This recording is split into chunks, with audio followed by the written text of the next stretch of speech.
Bismillahirrahmanirrahim. Alhamdulillah nahmaduhu wa nasta'inuhu wa nastaghfiruh. Wa na'udzu billahi min shururi anfusina wa min sayyiati a'malina. May yahdihillahu fala mudilla lahu wa may yudlil fala hadiya lahu. Asyhadu an la ilaha illallah wahdahu la syarika lahu wa asyhadu anna Muhammadan abduhu wa rasuluh la nabiyya ba'dah. Allahumma salli wa sallim ala nabiyyina Muhammad wa ala alihi wa sahbihi ajma'in, amma ba'd. Hadirin dan hadirat serta para pemirsa yang saya hormati, Assalamualaikum warahmatullahi wabarakatuh. Alhamdulillah, kita bersyukur kehadirat Allah Azza wa Jalla. Berkat taufiknya, Allah telah makbulkan doa kita selesai salat subuh tadi. Sebagaimana yang baginda ajar, Allahumma inni as'aluka ilman nafi'a. Ya Allah, ya Tuhanku, aku memohon Engkau anugerahkan kepadaku ilmu yang bermanfaat. Sehingga saat ini kita dapat duduk bersama sambil mendengar ayat-ayat Quran dan hadis-hadis Nabi disampaikan yang berkaitan dengan akidah. Topik kita pada pagi ini yaitu bahagian yang kedua atau contoh yang kedua perkara-perkara yang boleh merosakkan akidah. Perkara-perkara yang boleh merosakkan kesempurnaan akidah. Kalau yang pertama kita telah bahas tentang tawassul bid'ah. Tawassul terbagi dua, ada tawassul masyru' yang disyariatkan, yang kedua tawassul bid'ah. Tawassul bid'ah artinya tawassul bid'ah yaitu cara mendekatkan diri kepada Allah dengan cara-cara yang direka-reka baru yang tidak datang daripada Al-Quran dan Sunnah Nabi sallallahu alaihi wasallam. Sedangkan tawassul masyru' pula ada 4 jenis. Bertawassul kepada Allah melalui nama-namanya.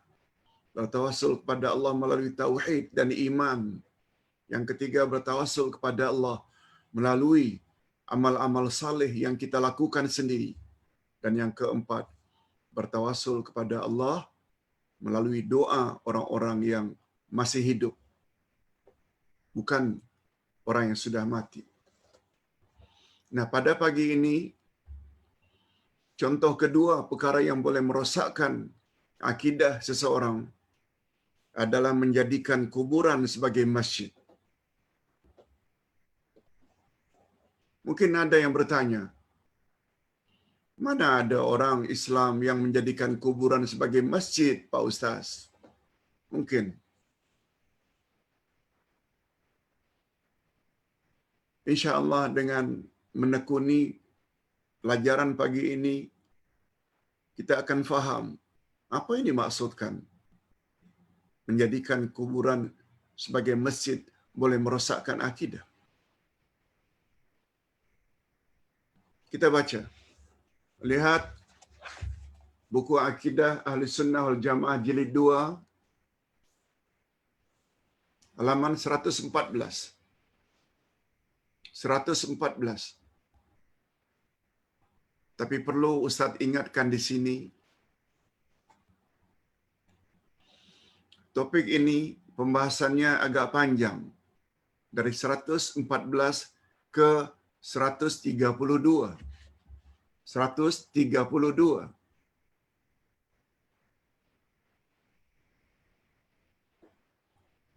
Hampir 18 halaman.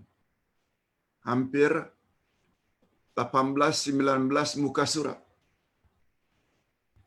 Oleh sebab itu, Ustaz bercadang untuk jadikan topik ini menjadi dua bahagian. Pagi ini kita akan bahas bahagian pertama. Next week kita akan tambah bahagian kedua, menjadikan kuburan sebagai masjid. Apalagi Ustaz dapati luar biasa, mula semalam sampai pagi tadi, melalui WhatsApp saja tidak kurang 10 pertanyaan. Ini belum lagi melalui Facebook. Biasanya juga 10, 11, 12. Hari ini Ustaz akan jawab lebih kurang 20 pertanyaan. Oleh sebab itu, cukuplah kita belajar topik ini, bahagian pertama, lebih kurang 9 muka surat sahaja. Bermula dari 114 hingga berikutnya. Okey, kita mula. Pertama-tama sekali yang kita perlu tahu apa maksudnya menjadikan kuburan sebagai masjid itu boleh merosakkan kesempurnaan akidah. Ini dia jawabannya. Maksudnya ialah di antara perkara yang boleh merosakkan tauhid dan kesempurnaannya, yang boleh merosakkan tauhid dan kesempurnaan tauhid, boleh rosak, ialah menjadikan kuburan sebagai masjid.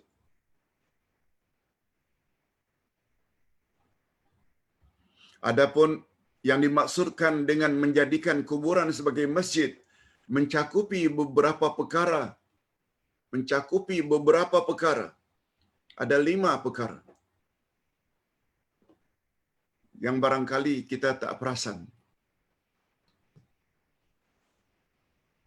Yang barangkali kita terlepas pandang. Yang pertama, membina masjid di atas kuburan atau berdekatan kuburan.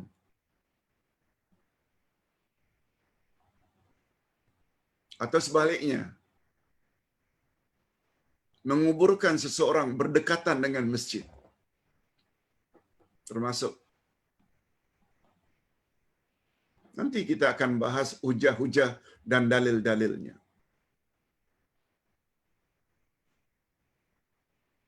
Islam agama dalil. Lebih-lebih lagi menyangkut persoalan akidah. Dalilnya mesti diambil dari Quran atau hadis Nabi yang sahih.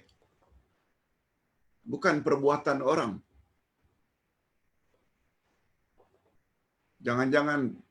Jangan sampai karena yang buat itu ustaz, maka hukumnya boleh. Bukan. Ustaz bukan dalil. Yang kedua, beribadat kepada Allah di atas kuburan. Beribadat kepada Allah di atas kuburan dengan keyakinan ia adalah lebih afdal. Pergi ke kuburan-kuburan keramat tertentu, lalu beribadat, termasuk berdoa. Kononnya berdoa di atas kuburan orang-orang tertentu karena bergelar wali atau keramat, kononnya lebih mustajab, makbul, termasuk dalam kategori menjadikan masjid sebagai kuburan. Yes, itu maknanya. Yang ketiga, melakukan beberapa ibadat yang ditujukan kepada penghuni kuburan. Karena yakin dulunya di dunia dia orang yang taat, dia orang yang baik. Lalu kita pun mendatangi kuburannya, lalu kita berdoa kepadanya, atau berdoa kepada Allah. Tapi beranggapan doa di tempat tersebut berdekatan dengan kubur orang-orang saleh, kononnya lebih makbul dan mustajab, juga dapat diklasifikasi dikategori ke dalam menjadikan kuburan sebagai masjid.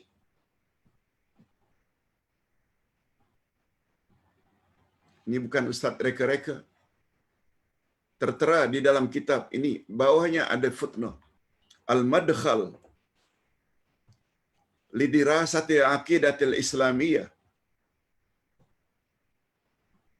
alal mazhab ahli sunnah wal jamaah, yang dikarang oleh Dr. Ibrahim bin Muhammad Al-Buraikan, halaman sekian.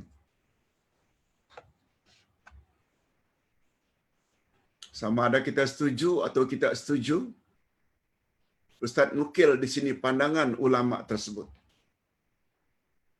yang kitabnya diterima pakai oleh majoriti umat Islam.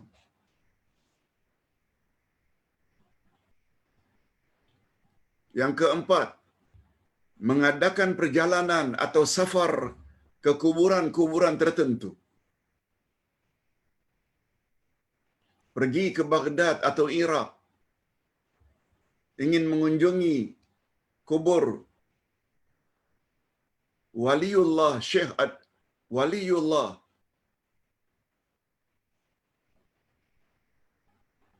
Abdul Qadir Jailani.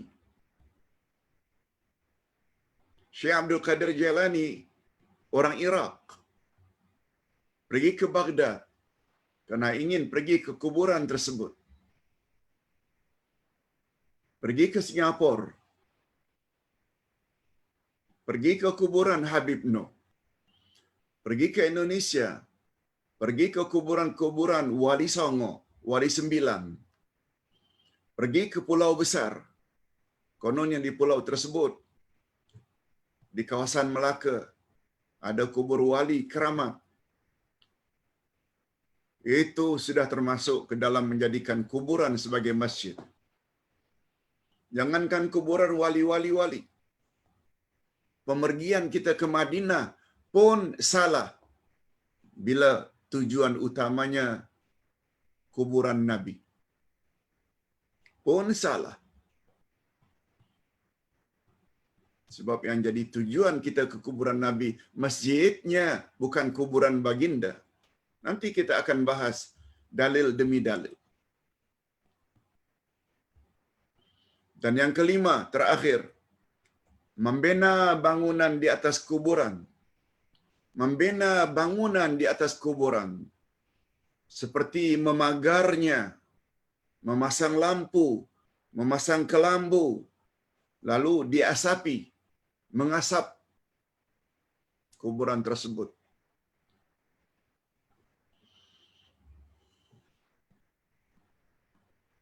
Semuanya itu termasuk ke dalam pembahasan menjadikan kuburan sebagai masjid. Tak mengapa,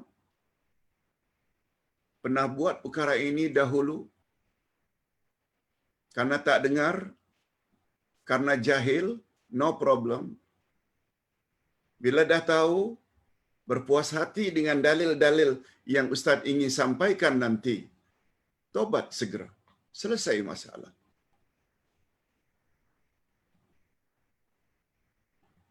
Apalagi Rasulullah sallallahu alaihi wasallam bersabda, barang siapa yang bertobat dengan tobat nasuha terhadap dosa yang pernah dia lakukan, apa kata Nabi? Dia macam orang yang tak punya dosa. Kosong, zero. Hebatnya syariat tobat dalam Islam. Jangan dianggap enteng syariat tobat dalam Islam. Sufyan bin Uyainah, salah seorang sahabat Nabi, pernah berkata, apa kata Sufyan bin Uyainah?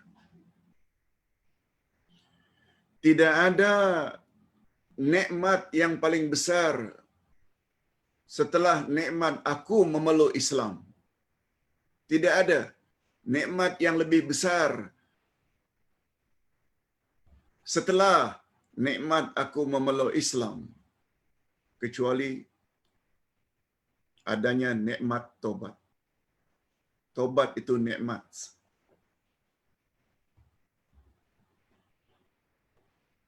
Bayangkan kalau tidak ada syariat tobat. Semua kita termasuk ustaz pernah buat kesilapan, pernah tersalah cakap, pernah barangkali berbohong, meninggi suara pada ibu bapa, menyinggung perasaan orang lain. Semua orang pernah buat salah.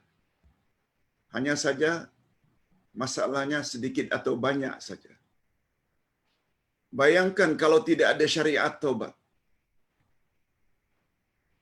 Itu sebabnya Allah Subhanahu wa taala sebut dalam surat At-Taubah ayat 112. A'udzubillahi minasyaitonir rajim. At-taibunal 'abidunal hamidun. Orang-orang yang bertobat, orang-orang yang beribadat, orang-orang yang memuji Allah dan seterusnya, ada 8 sifat. Mereka itulah mukmin yang sebenarnya. Kata ulama tafsir, ayat tersebut diawali dengan at-taibun, orang-orang yang tobat, baru diulangi, baru diikuti dengan al-abidun, orang yang beribadat. Tobat dulu baru ibadat. Ini memberi isyarat tobat itu sangat mustahab. Sebab ibadat banyak macam mana pun, kalau kita tidak tobat daripada syirik, hancur musnah kita punya ibadat. Allah berfirman ayat 65 dari surat Az-Zumar, la in asyrakta la yahbatanna amaluk. Bila kamu terlibat dengan syirik, hancur musnah seluruh amalan kamu. Jadi sekali lagi, baru pagi ini Pak Ustaz kami dengar rupanya macam itu. Kami tak boleh mengagung-agungkan kubur-kubur tertentu, apalagi sampai beribadat di atasnya.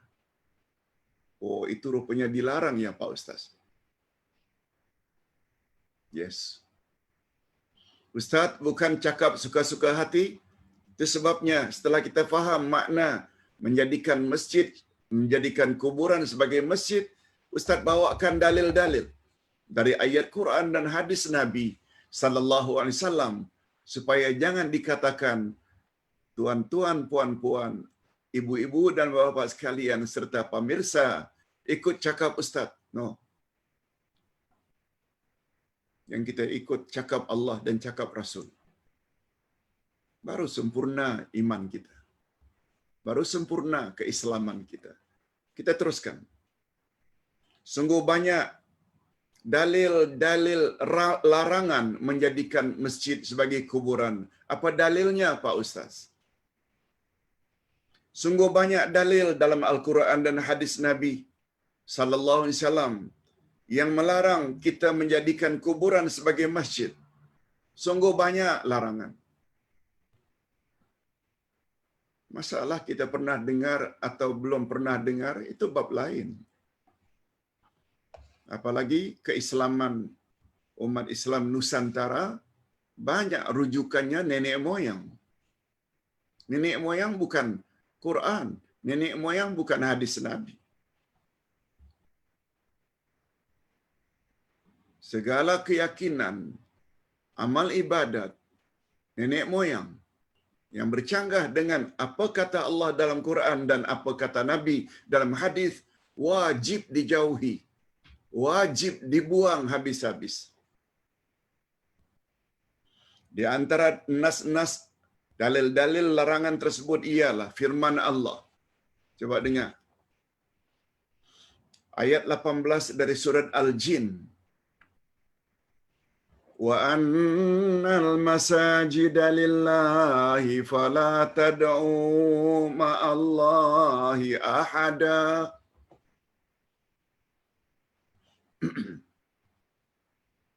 Dan sesungguhnya masjid-masjid itu adalah kepunyaan Allah. Masjid-masjid kepunyaan Allah.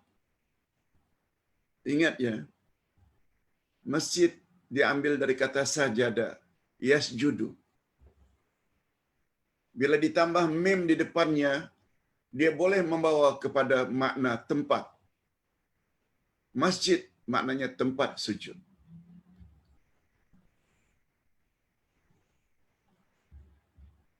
La'iba yal'abu, bermain. Mal'ab, tempat atau taman permainan. Ta'ama yata'amu, makan. Mat'am, tempat makan atau restoran.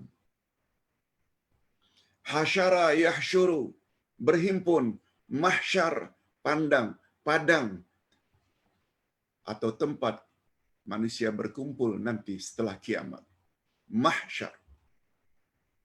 Apa kata Allah tentang masjid? Sesungguhnya masjid-masjid itu adalah kepunyaan Allah.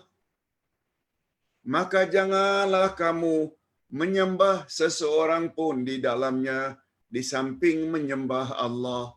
Jangan. Jangan sekali-kali.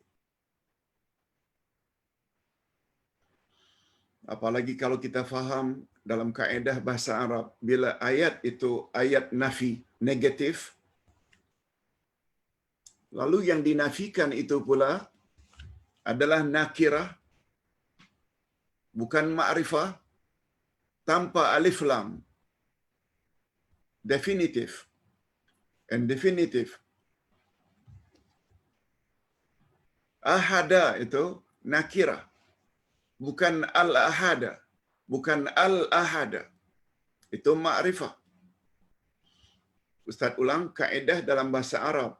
Bila ayat itu ayat negatif, ayat nafi, kemudian yang dinafikan itu pula nakirah tanpa alif lam, maka penafiannya adalah umum. Maknanya tak boleh Allah itu disekutukan dalam menyembah. Dengan patung ke, dengan batu ke, dengan kayu ke, dengan besi ke, dengan manusia ke, dengan malaikat ke, dengan jin ke, satu pun tak boleh. Itu maksudnya. Ini sebagaimana komen Imam Ibn Katsir. Dalam ayat ini Allah SWT menyuruh hamba-hambanya yang mengesakannya dalam beribadat dan melarang mereka agar jangan menyengutukannya dengan apapun juga. Dan Imam Qatadah berkata tentang ayat ini bahawa orang-orang Yahudi dan Nasrani jika memasuki rumah-rumah ibadat mereka, lalu mereka pun menyengutukan Allah, seolah-olah oleh sebab itu Allah menyuruh nabinya, Nabi Muhammad sallallahu alaihi wasallam, supaya mentauhidkan Allah sahaja ketika beribadat, jangan kepada yang lain. Ini penjelasannya. Perkataan ahada dalam ayat di atas disebut dalam bentuk nakirah. Dalam ungkapan larangan siyaqun nahi, yaitu ayat negatif, membawa makna umum, yakni semua makhluk, apakah ia rasul atau malaikat atau orang-orang saleh, tak boleh kita beribadat kepada mereka. Lalu Allah diduakan dengan mereka. No. Ayat lain, Al-A'raf 29, apa kata Allah? Qul amara rabbi bil qist wa aqimu wujuhakum 'inda kulli masjid wad'u mukhlisina lahuddin kama bada'akum ta'udun.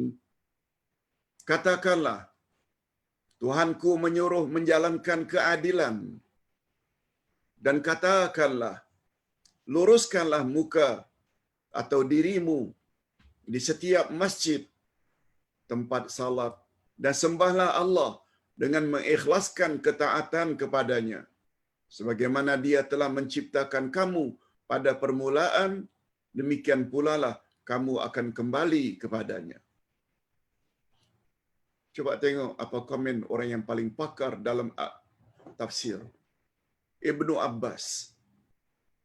Nama lengkapnya Abdullah ibnu Abbas radhiyallahu anhuma. Kata beliau, perintah Allah Subhanahu wa taala agar al-qist, yaitu keadilan, berlaku adil. Di dalam ayat di atas ialah kalimat tauhid. Yang dimaksudkan dengan Allah menyuruhku, kata Nabi, bil qist, supaya menyebut la ilaha illallah, meyakini tidak ada Tuhan yang berhak disembah melainkan Allah. Mentauhidkan Allah adalah perkara nomor satu, mengatasi segala-gala perkara dalam Islam. Agar beribadat hanya kepada Allah yang Maha Esa. Sedangkan makna di setiap masjid, apa makna di setiap masjid? Kulli masjidin, ialah dimanapun tempat kita sujud di atas permukaan bumi, hendaklah dihadapkan hanya kepada Allah dan jangan diselewengkan hatinya dan wajahnya kepada selain Allah. Itu sebabnya bila berdekatan masjid ada kuburan,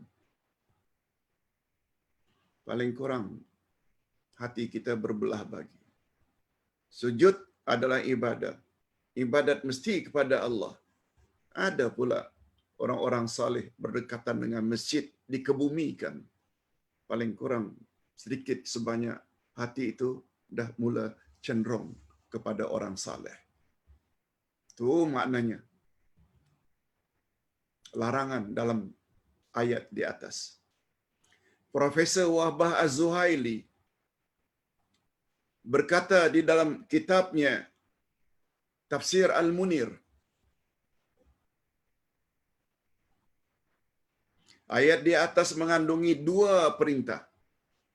Ayat di atas mengandungi dua perintah. Kalau Profesor Dr. Wahbah Az-Zuhaili, perintah pertama, agar kita istiqamah beribadat pada waktunya.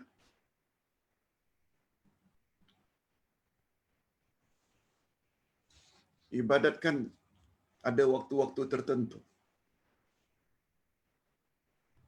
Zuhur ada waktunya, asar ada waktunya, maghrib ada waktunya, haji ada waktunya, wukuf di Arafah ada waktunya, melontar jamarat di Mina ada waktunya. Itu satu. Baru kita namanya beribadat dengan adil. Yang kedua, agar kita ikhlas ketika beribadat hanya kepada Allah, tidak kepada yang lain. Yes, itu komen Profesor Wahbah Az-Zuhaili rahimahullah dalam kitabnya Tafsir Al-Munir. Rasulullah sallallahu alaihi wasallam menambah dalam hadis sahih riwayat Imam Bukhari dan Imam Muslim dari Siti Aisyah radhiyallahu anha. Apa kata Siti Aisyah?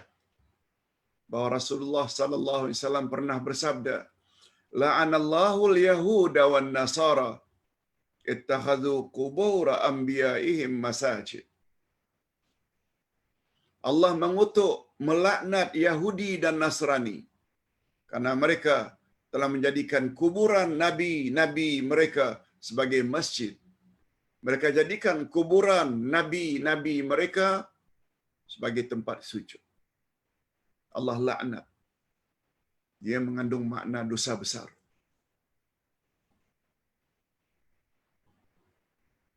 Hadis sahih riwayat Imam Bukhari dan Imam Muslim. Ketika Rasulullah sallallahu alaihi wasallam sedang sakit, baginda pernah sakit. Lalu beberapa orang istrinya menceritakan tentang gereja yang mereka lihat di Habasyah. Beberapa istri Rasul ikut serta hijrah yang pertama Habasyah, Ethiopia, Afrika. Dan mereka di sana jumpa dengan Najasyi. yang beragama Kristen ketika itu. Menurut salah seorang isteri baginda yang bernama Maria radhiyallahu anha, di antara kisah yang mereka ceritakan itu, ini Maria menceritakan, di antara kisah yang diceritakan oleh isteri-isteri Rasul ialah tentang keindahan ukiran dan gambar-gambar di dalam gereja tersebut. Isteri-isteri Rasul menceritakan kepada Rasul apa yang mereka lihat. Peristiwa ini diceritakan oleh Maria radhiyallahu anha. Mendengar kisah tersebut, Rasulullah langsung bangun. Walaupun sakit, beliau bangun sambil bersabda, "Inna ulaika idza mata fihimur rajulu salih, banau ala qabrihi masjida, thumma sawwaru fihi tilka suwar. Ulaika syirarul khalqi 'indallah." Lagi-lagi hadis riwayat Bukhari dan Muslim. Coba dengar satu demi satu dalil yang Ustaz bawa. Oleh sebab itu, kalau kita anggap ini baru pertama kita mendengar, maklum-maklum sajalah. Walaupun umur sudah 60-70 tahun. Bukan semua hadis Nabi, ayat Quran yang kita pernah dengar. Malah Ustaz berani mengatakan, banyak macam manapun ilmu agama yang kita miliki, ilmu agama yang belum kita miliki dan ketahui lebih banyak daripada yang sudah kita ketahui.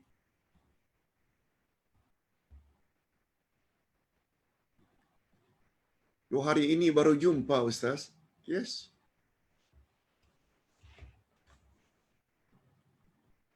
Sebab selama ini yang kita baca apa?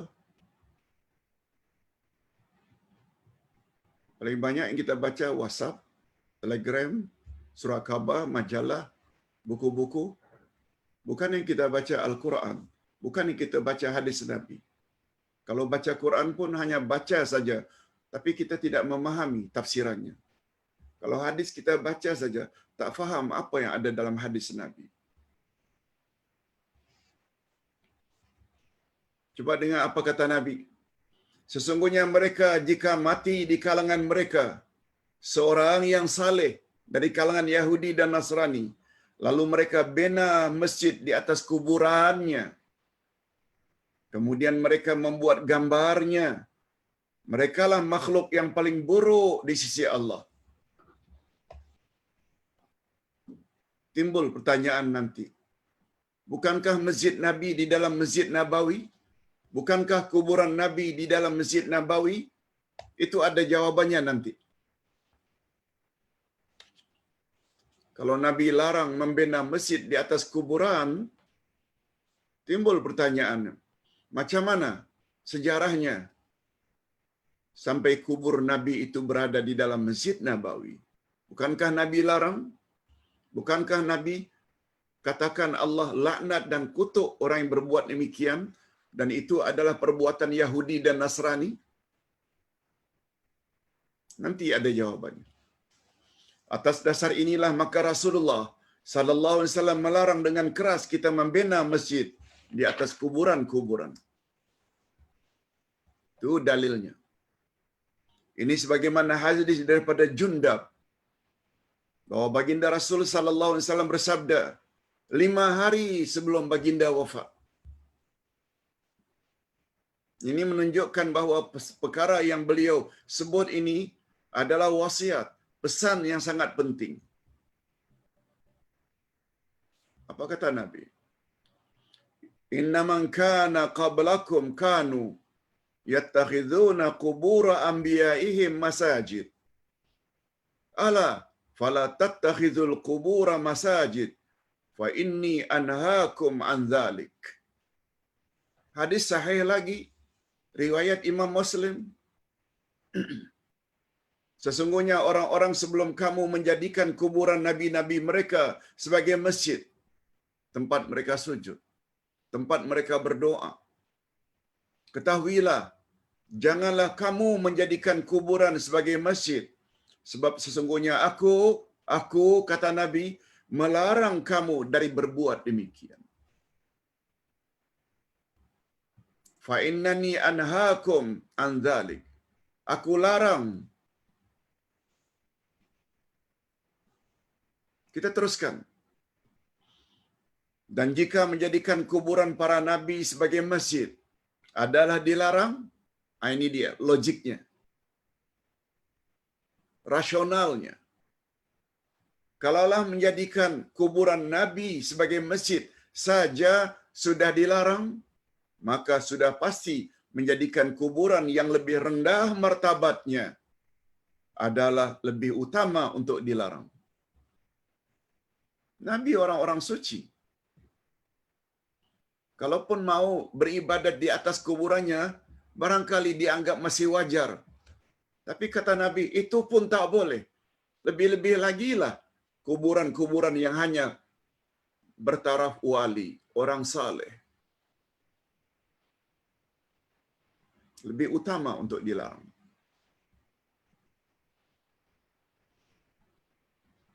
Apalagi Nabi sallallahu alaihi wasallam bersabda dalam hadis sahih riwayat Imam Muslim, "La tusallu 'alal qubur wa la tajlisu 'alaiha." Janganlah kamu salat di atas kuburan. Ada larangan khusus dari Nabi. Jangan kamu salat di atas kuburan. Janganlah kamu duduk di atasnya. Sebabnya bila kita ziarah kubur, sebaiknya kita dalam keadaan berdiri dan doa dalam keadaan berdiri. Bukan kita hamparkan tikar lalu duduk. Hadis sahih.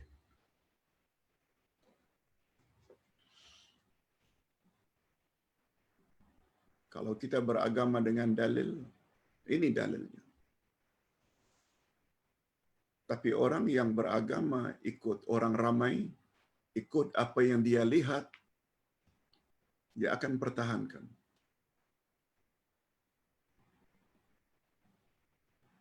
Siapa yang patut kita dahulukan? Ingat kata-kata Imam Asy-Syafi'i, andai kata pendapatku bercanggah dengan hadis Nabi yang sahih, campak olehmu ke tembok pendapatku.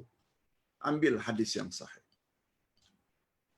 Rasulullah melarang kita menjadikan kuburan sebagai sembahan dan melarang kita mendirikan salat di atasnya.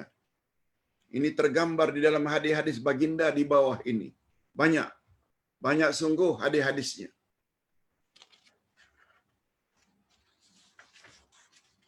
Sungguh banyak.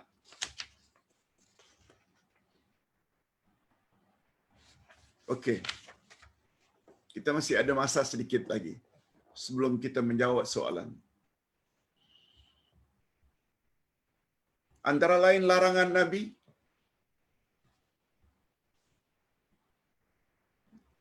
agar jangan menjadikan kuburan baginda itu sebagai tempat untuk kita beribadat. Ini dia. Kitab Al-Muwatta dan lain-lain. Allahumma la taj'al, kata Nabi dalam doanya, Allahumma, ya Allah ya Tuhanku, la taj'al qabri wathana yu'bad. Ghadaballahu ala qaumin ittakhadhu qubur anbiya'ihim masajid. Ya Allah, janganlah engkau jadikan kuburanku sebagai berhala yang disembah. Nabi gunakan istilah begitu. Jangan tumpukan kepada kuburan Nabi, tapi tumpukanlah perhatianmu kepada masjid Nabi. Allah murka kepada kaum yang menjadikan kuburan nabi-nabi mereka sebagai masjid. Hadis lain lagi, kalau tak cukup itu, kita tambah lagi. Hadis riwayat Abu Daud, la tattakhidhu qabri 'aidan wa sallu 'alayya haitsuma kuntum inna salatakum tablughuni. Janganlah kamu jadikan kuburanku sebagai aid, iaitu tempat kunjungan bermusim, berulang-ulang. Nabi larang dijadikan kuburan baginda sebagai objek untuk dikunjungi secara bermusim. Dan berselawatlah kepada aku di mana saja kamu berada, karena sesungguhnya selawatmu akan sampai juga kepadaku. Apalagi kita tahu bahawa Allah memiliki malaikat-malaikat khas untuk mendengar di mana orang berselawat ke atas Nabi, lalu dibawa selawat itu dan Nabi jawab selawat kita. Tak semestinya kita berada di samping kuburan baginda. Malah tidak perlu bila orang pergi haji dan umrah, tolong sampaikan ya salam saya, selawat saya kepada Nabi. Tak perlu. Berdasarkan hadis ini. Sallu alayya haitsuma kunta. Haitsuma kuntum. Bersalawatlah kepadaku, tak kira di mana kamu berada. Barangkali Ustaz pernah sebut minggu lalu. Cucu Nabi Hasan. Lihat ada orang ziarah kubur Nabi pada waktu malam. Beliau ajak agar makan bersama. Orang tersebut jawab, minta maaf, terima kasih, saya sudah makan malam. Setelah makan, Hasan turun.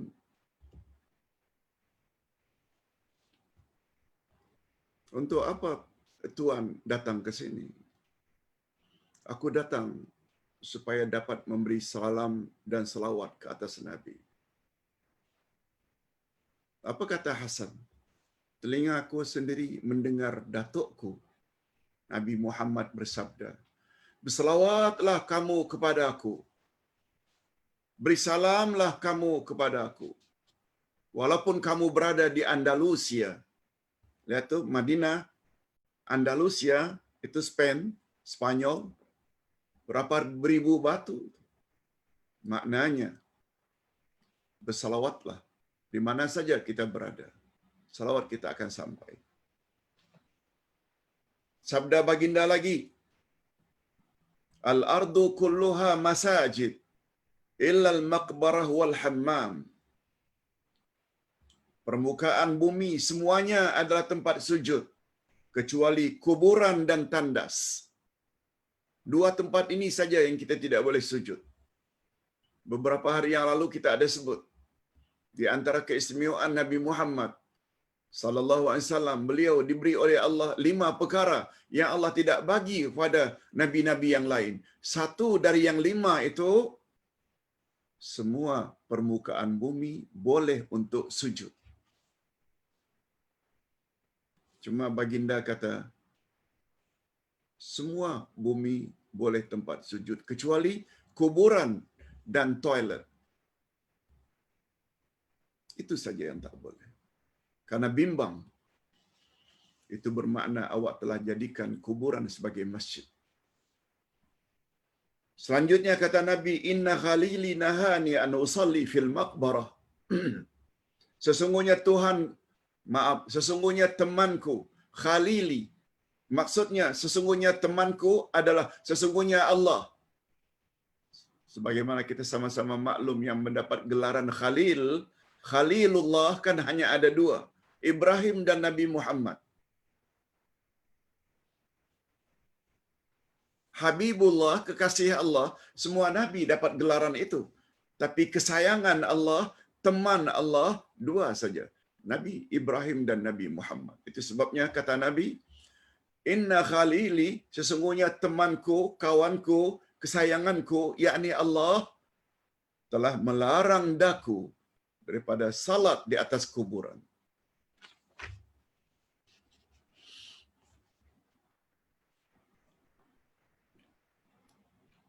Setelah 5, 6, 7 dalil ayat Quran, hadis Nabi yang sahih-sahih belaka,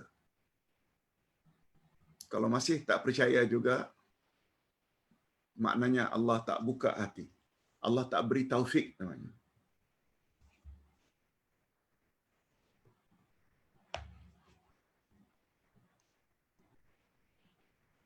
Sebagai kesimpulan dari semua dalil-dalil di atas, coba dengar supaya lebih mantap lagi.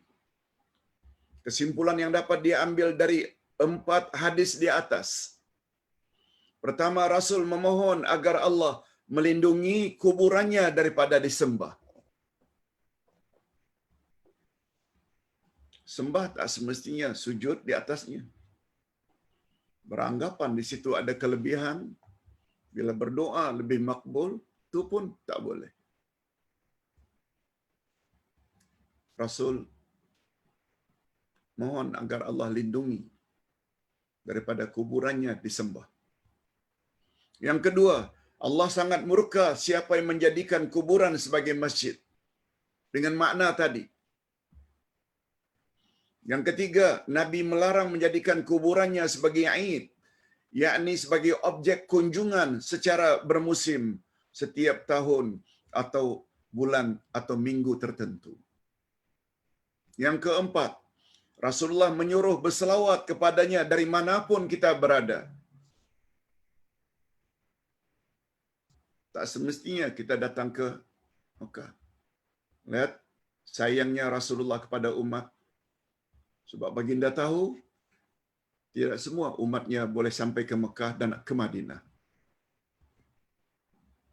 Untuk mendapat fadilat salawat kepada Nabi, bersalawatlah di mana saja kamu berada. Yang keenam, semua permukaan bumi boleh untuk sujud, kecuali perkuburan dan tandas. Larangan salat di atas kuburan bukan karena najis. Bukan. Sebab Nabi tidak najis. Adapun kemusykilan tentang kuburan Nabi Muhammad sallallahu alaihi wasallam yang berada di dalam Masjid Nabawi, ini dia. Ini dia jawabannya. Padahal kita dilarang mendirikan masjid di atas kuburan, dalam hal ini pakar hadis Syekh Nasaruddin Albani menjawab. Ini jawabannya. Para sahabat sepakat menguburkan jenazah Rasulullah di tapak rumah tempat baginda wafat. Sebab Nabi pernah bersabda,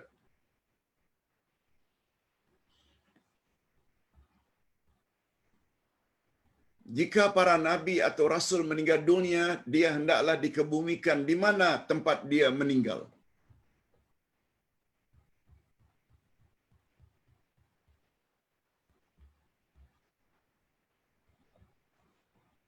Kita teruskan. Yaitu rumah baginda dengan Aisyah radhiyallahu anha. Beliau meninggal dunia di rumah Aisyah. Jadi kuburan Nabi itulah dia tapak rumah Aisyah radhiyallahu anha. Para sahabat berbuat demikian karena bimbang kelak kuburan baginda dijadikan masjid. Ini sebagaimana ungkapan Aisyah radhiyallahu anha, kalaulah tidak karena takut kuburan baginda dijadikan masjid, niscaya jenazah baginda akan dikuburkan di tempat yang terbuka. Tapi karena kebimbangan itu, tetapi di luar dugaan, di luar dugaan, pada tahun 88 Hijriah, kalau baginda meninggal pada 10 Hijriah, hampir 80 tahun kemudian, di luar dugaan pada tahun 88 Hijriah, Khalifah Al-Walid bin Abdul Malik telah meroboh Masjid Nabawi yang asal untuk tujuan perluasan dan memasukkan semua rumah-rumah atau hujurat, rumah-rumah Rasulullah, rumah isteri-isteri Rasulullah, dimasukkan dalam kawasan masjid dan tempat hujrah baginda dengan Aisyah ke dalam Masjid Nabawi.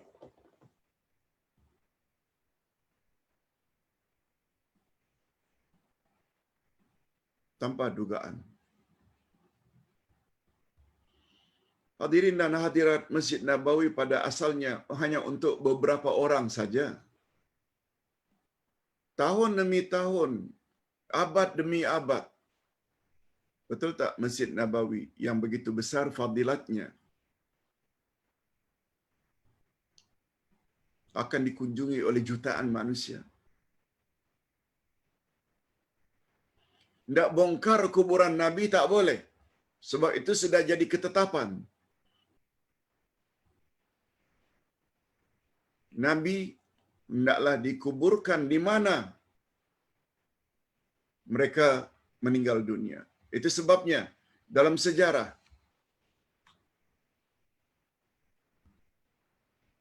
Nabi Harun pernah meninggalkan Palestin untuk pergi haji. Zaman Nabi Musa, saudaranya bernama Harun pernah pergi dari Palestin menuju ke Mekah. Sebelum sampai ke Mekah, singgah di Madinah dahulu. Ketika itu beliau dalam keadaan sakit. Nabi Harun. Dan beliau wafat, meninggal dunia di Bukit Uhud. Dalam perjalanan di Bukit Uhud, beliau meninggal dunia. Nabi Harun. Di atas kuburan Uhud, di atas Bukit Uhud itu dikuburkan Nabi Harun. Begitu dalam sejarah disebut. Tidak membuktikan bahawa Nabi hendaklah dikebumikan di mana mereka wafat. Okey, disebabkan karena perlunya perluasan Masjid Nabawi, sedangkan kubur Nabi tidak boleh dirubah, tak boleh diletakkan di tempat lain.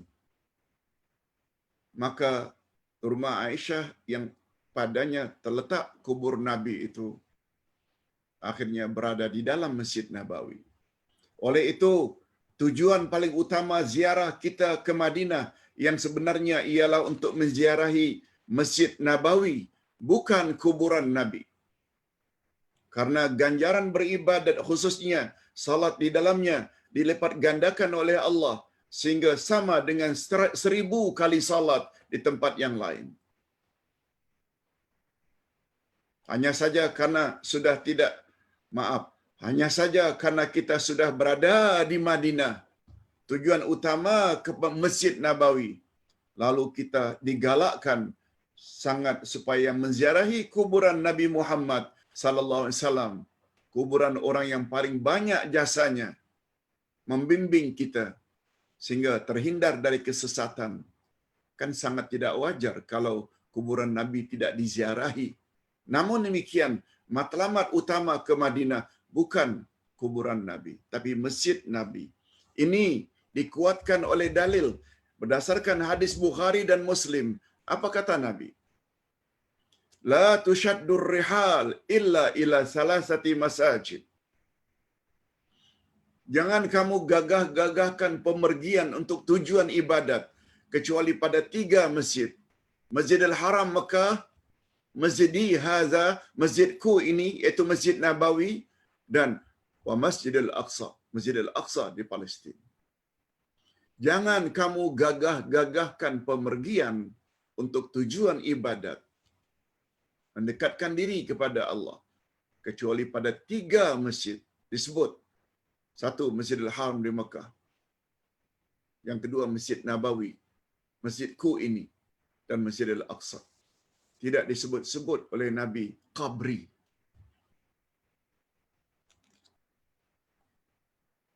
Nabi tidak sebut kekuburanku. Bukan. Okey, sekarang sampai kita kepada kesimpulan hukum. Supaya genap 1 jam penyampaian kita. Sekarang kesimpulan hukum. Hukum menjadikan kuburan sebagai masjid terbagi kepada 3 kategori.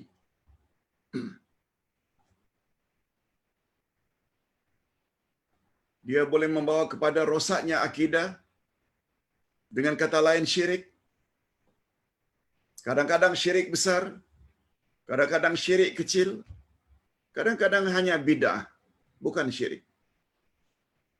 Ada 3 kategori. Yang pertama sekali atau jenis pertama, merosak tauhid. Tauhid akidah jadi rosak. Yaitu berdoa kepada penghuni kuburan. dan memohon perlindungan kepadanya. Seperti memohon kepadanya agar dimurahkan rezeki, dilindungi dari malapetaka, agar dikabulkan hajat, dan sebagainya. Hukum orang yang terlibat dengan jenis ini atau jenis pertama ini, dia terkeluar dari Islam. Sebab itu bermakna ia tidak lagi beribadat kepada Allah, tapi kepada kuburan. Bila yang dia minta itu kepada penghuni kubur, itu bercanggah dengan wa iyyaka nasta'in. Na'udzubillah min dzalik. Andai kata pernah berbuat demikian, no problem. Selagi hayat di kandung badan, tobat dengan tobat nasuha, Allah akan kabul. Yang kedua, jenis yang kedua, menjadikan kuburan sebagai masjid. Dia hanya merosak kesempurnaan tauhid. Kalau pertama tadi, rosak tauhidnya, boleh bawa kufur, murtad. Yang kedua, tidak kufur lagi. Cuma akidahnya rosak. Rosak kesempurnaan akidahnya. Yaitu seperti mengerjakan salat dan berdoa kepada Allah di sisi kuburan, sambil berkeyakinan bahwa salat dan doanya di atas kuburan orang saleh itu lebih mustajab atau lebih dikabulkan Allah. Hukum orang yang terlibat dengan kategori ini, mereka terlibat dengan syirik kecil. Tak kafir lagi, tapi syirik kecil. Tapi ingat, syirik kecil bukan dosa kecil. Sebagaimana sabda Nabi, akhwafu ma akhafu ala ummati asyirkul ashar. Yang aku paling takut menimpa umatku adalah syirik kecil. Wasu'ila anhu, Nabi ditanya, apa itu syirik kecil ya Rasulullah? Nabi jawab, asyirkul ashar huwa riya. Syirik kecil adalah riya. Betul tak? Bila kita beribadat ada riya, ibadat itu pun ditolak, tidak akan diterima oleh Allah. Padahal riya itu syirik kecil. Jangan dikira syirik kecil itu dosa kecil. Yang ketiga, hukumnya hanya bid'ah. Apa dia? Ada kaitan dengan amalan kita terhadap kuburan. Yaitu seperti membuat bangunan kubah di atas kuburan, memagar kuburan, memasang kelambu pada kuburan, memasang lilin atau lampu, meninggikan bangunan kuburan. Hukum berbuat demikian adalah haram, karena terdapat larangan jelas dari Nabi Muhammad sallallahu alaihi wasallam. Apa kata Nabi kepada Sayyidina Ali ketika Sayyidina Ali akan pergi ke Yaman? Wahai Ali, apabila kamu sampai di Yaman dan kamu lihat kuburan, ratakan kuburan itu. Kau lihat kuburan itu ada bangunan, ratakan kuburan itu. Kecuali hanya sejengkal saja, tinggikan tanah, menandakan itu kawasan kuburan. Inilah yang dilakukan oleh kerajaan Arab Saudi. Lihatlah Ma'la, lihatlah Baqi di Madinah. Hanya ditandakan dengan batu saja. Nisan ditulis nama pun tidak. Walaupun orang gelar itu Wahabi, itu tunggu dulu. Apa yang mereka buat itu sesuai tak dengan sunnah Nabi? Atau sesuai dengan apa yang kita lakukan? Apalagi kuburan pembesar. Kita buat bangunan di atas. Itu dilarang oleh Nabi sallallahu alaihi wasallam. Itulah apabila dah jahil. Yang sunnah dikatakan bid'ah, yang bid'ah dijadikan sunnah. Jadi terbalik. Yang hidayah, petunjuk dikatakan dalalah, sesat. Yang sesat dikatakan petunjuk.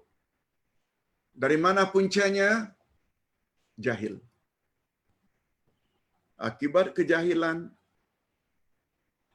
buta mata hati, sehingga tidak dapat membezakan mana yang Allah redha dan mana yang Allah murka. Ingat, Islam agama dalil. Islam agama hujjah.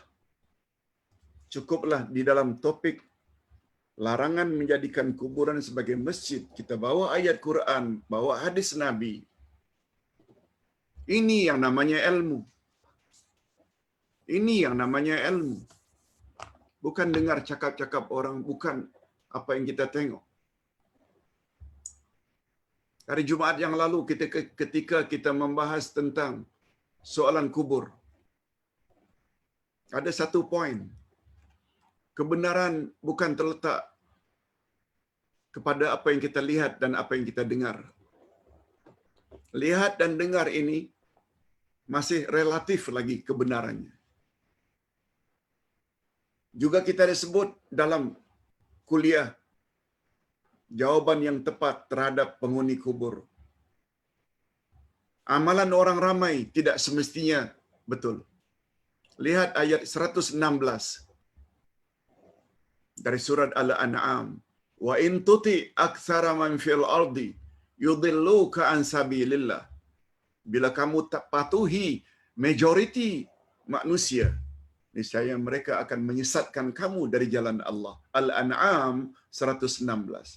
Sebabnya kata Abdullah bin Mas'ud ketika mendefinisikan Ahlus Sunnah wal Jamaah, apa kata beliau? Ma wafaqal haqqu wa in kunta wahdak. Ahlus Sunnah wal Jamaah adalah kamu senantiasa berada di atas kebenaran walaupun kamu seorang diri. Jadi kebenaran tidak semestinya disokong oleh orang ramai. Itu sebabnya Ustaz pernah sebut, Islam tidak setuju dengan demokrasi ala barat. Mentang-mentang disokong oleh orang ramai, itulah yang betul, yang mesti disokong. No. Kebenaran dalam demokrasi dalam Islam, kita mesti menyokong kebenaran walaupun dia disokong oleh segelintir. Itu bezanya demokrasi cara Islam dengan demokrasi cara barat. Hadirin dan hadirat rahimakumullah, Ustaz kira cukup sampai di sini dulu penjelasan tentang menjadikan masjid sebagai kuburan. Berikut ini kita akan lihat kalau ada pertanyaan dari Facebook.